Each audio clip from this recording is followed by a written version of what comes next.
radicalism. That's the focus of tonight's angle.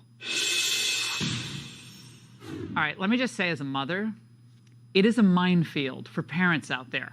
Now, too often the very people whom you're supposed to be able to trust to teach your sons and daughters are the ones you can trust the least. In Jersey, second graders are now being forced to learn about gender identity starting this semester. New guidelines include discussing the range of ways that people express their gender and how gender role stereotypes may limit behavior. Of course, when parents object to that, as most normal parents should, they're attacked by unions as dangerous extremists. When extremists start attacking our schools to drive a wedge between us, we take it personally. People who only want to fight and argue to score political points should take that somewhere else. Take it somewhere else? Okay. Translation: you people who pay the bills should sit down and shut up or move out of state. So much for diversity, equity, and inclusion. All these people stand for is exclusion. Republicans in New Jersey are smartly jumping on the state's new education standards that push this gender identity issue into the classroom.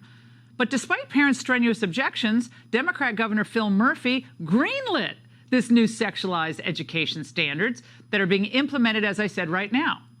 So in New Jersey's 7th district, interesting stuff happening there. Tom Keene Jr., Republican, is trying to unseat incumbent Democrat Tom Malinkowski, hitting his both inflationary record and the radicalization of the school curricula issue. Gender identity in education as young as first grade, exposure to pornography as young as second grade. Parents rightfully were angry at these standards and stood up across New Jersey, Republicans and Democrats alike, to make sure that their kids have the education, core curriculum education that they deserve. And they need. Virginia Governor Glenn Youngkin, he was just on with me last week on set, he won, remember, last November in large part due to this issue. And Republicans across America need to remember how crucial parent power is at the polls. And that means in states like Wisconsin, where they start sexualizing their kids in school very early.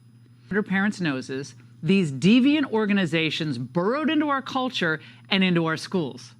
They vacuum up multi-million-dollar contracts to flood our schools with the values that are directly at odds with what most parents are teaching their children at home. But this is applauded by the teachers' unions and approved by liberal school board members and Democrat legislators and governors. The goal of America's education establishment, it's not to prepare your children to be productive citizens. It's to propagandize to them to be left-wing activists. The old norms, God, family, and country, they haven't been just kicked to the schoolhouse curb. They've been labeled as extremist and even fascist by Democrats and their allies. But parents, especially moms, I'm here to tell you tonight that I'm with you in this fight all the way. We need to be warriors to protect the innocence of our children. That means demanding that the schools that we fund with our tax dollars teach what we know our children need to know: math, science, reading, writing, not whatever sexual trend is in fashion at the moment, not abortion, not climate change activism, not racial grievance. This election in November, it's not just a referendum on the economy and crime. Obviously, those are critically important, but also on the Democrats' domination of our schools. It's up to us to stop these menaces from damaging our children. Enough is enough, and that's the angle.